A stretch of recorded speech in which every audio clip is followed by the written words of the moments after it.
Sue Moroney. Thank you, Mr Speaker.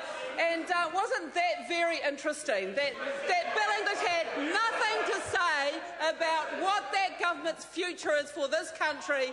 All they could do was get very excited about a letter about an MP advocating for a constituent. That's all they can get excited about. Well, on this side of the House, can I assure New Zealanders that we're excited about the future of this country under a Labour-led government, because it's under a Labour-led government that we will actually get that brighter future, that so-called brighter future that lot have been promising for year after year after year.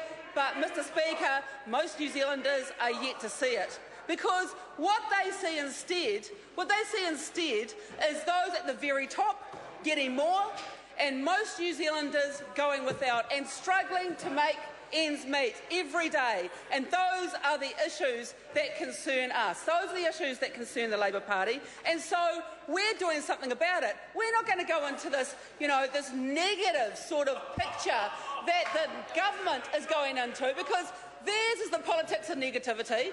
Theirs is the politics of trying to muddy the waters.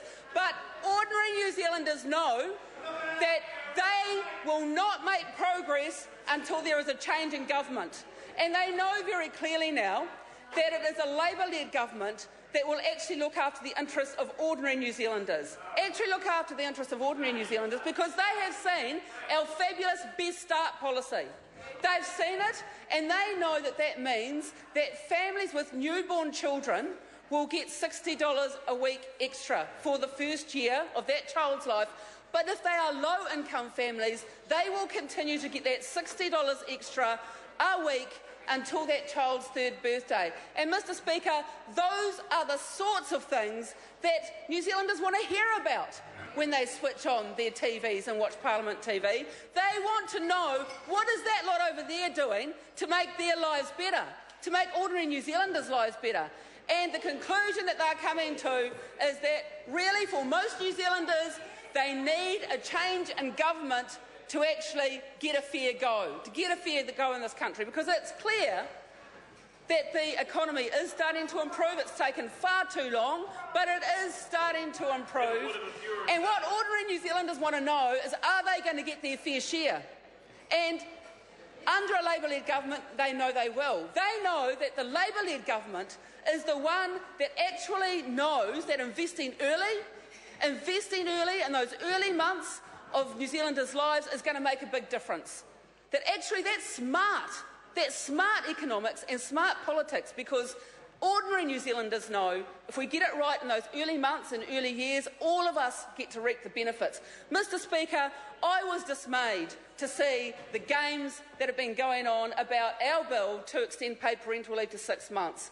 The government has got nothing better to do than to try tricks and games to try and stop that bill from going through, despite the majority of parliamentarians wanting it, and despite the majority of New Zealanders wanting it. That government's putting all of its energies into stopping that from happening. Well, Mr Speaker, here's good news. Here's good news for New Zealanders. The bill can go through, now with 2 votes in majority, and there is time for that to happen before Parliament rises for the elections. And so I look forward to the National Party trying some positivity for a change. Try and do something positive and stop filibustering on that bill. Stop trying all your tricks, because you might think it's smart to have those tricks here in Parliament, but New Zealanders are watching. And it is absolutely offensive to try that sort of trickery around a bill that's important for New Zealand families. Because you might think that you're funny having a go at the Labour Party, but actually you get in the way of support for ordinary New Zealand families, and they will not forgive you for that. So I look forward to the government actually getting its act together, using the next 2 members' days properly, not trying to get in the way of a very good bill that should have their support, because if they're trying to convince New Zealanders that they prioritise families and they prioritise children, then here's their chance to prove it. They have a chance in the next 5 weeks to prove that they will let democracy take its course, that they will let children have that support of 6 months paid parental leave, in the first year of their life, and they have a chance to prove that they are worthy of leading this country. Honourable Michael Woodhouse. Mr Speaker, I asked the previous speaker, Ms Moroney, when she says that we in this parliament should be focusing on the things that matter. Where